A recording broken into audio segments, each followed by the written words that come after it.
Shortly after the end of the Second World War, Yugoslavia cut relations with the Soviet Union.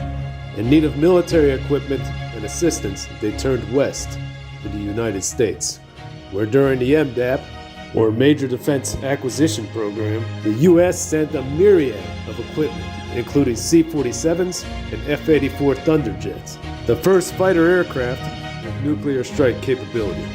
These two in particular arrived on Christmas Day in 1957 and now sit abandoned off the side of a road in Croatia. Join us as we explore them and take a look inside their cockpits today. Well done, guys. So today we're at an abandoned airstrip. Behind me here is the C-47, the workhorse of the U.S. military during World War II and beyond.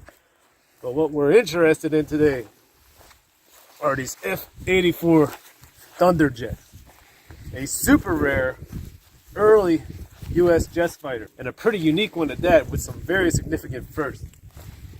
Now the F-84 was the successor to the legendary P-47 Thunderbolt. So two firsts. The first aircraft be equipped with in-flight refueling, and more importantly, the first fighter aircraft capable of delivering a nuclear payload, being able to drop a nuke.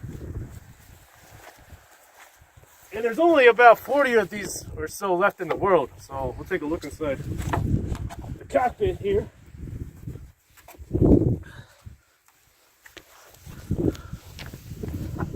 And technically we'll be entering like 3 or 4%. Try not to fall. My buddy with me today. Thanks for being the cameraman, bro. Usually I'm by myself. But this is, dude, this is amazing. I'm inside the cockpit of the F-84 Thunderbird. You'll get a view of that, bro. So these aircraft were plagued with a ton of problems, which is probably why they ended up in Yugoslavia.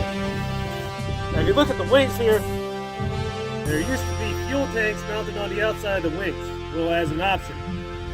And basically, when you got these things going up too fast, the whole thing would wrinkle like a big tin can. So it was a huge issue for the design factor, and there was multiple F-84s put through until they finally figured out that the swept wings would work. This is awesome. You feel like a kid when you're doing shit like this. Oh, you can actually, this one still has the pedals, bro. So what's for what? That I couldn't tell you. Oh, dude, it still has the... all the stuff's still in English. Yeah.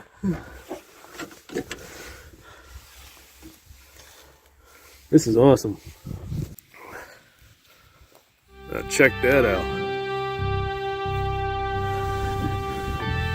Cannon's still on there, that's crazy. So this is where the 50 cals were. So 1, 2. Now 6 M2 50 cals were the standard armament on the F-84, with 4 in the nose here, as you can see.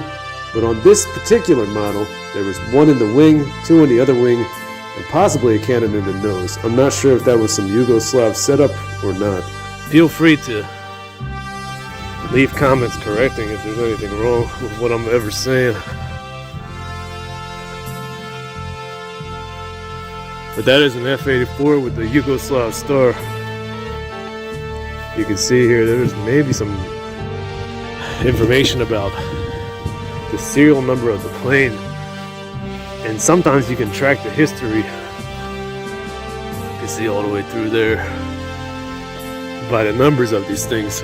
Now there's a chance this even flew in Korea and then became, well, obviously they became Yugoslavian later.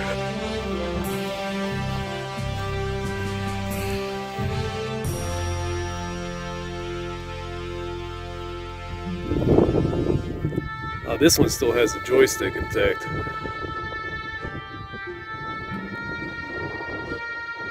Now we were just driving and I saw these off the side of the road, and I just wanted to stop and show you guys. These are some American-made fighter jets that possibly fought in the Korean War off the side of a road in Croatia. Until the next one, guys. Vidimo se. That was crazy. The F-84, bro. As always, guys, I appreciate you watching. Do the typical YouTube stuff for me, like and subscribe. That truly helps me out.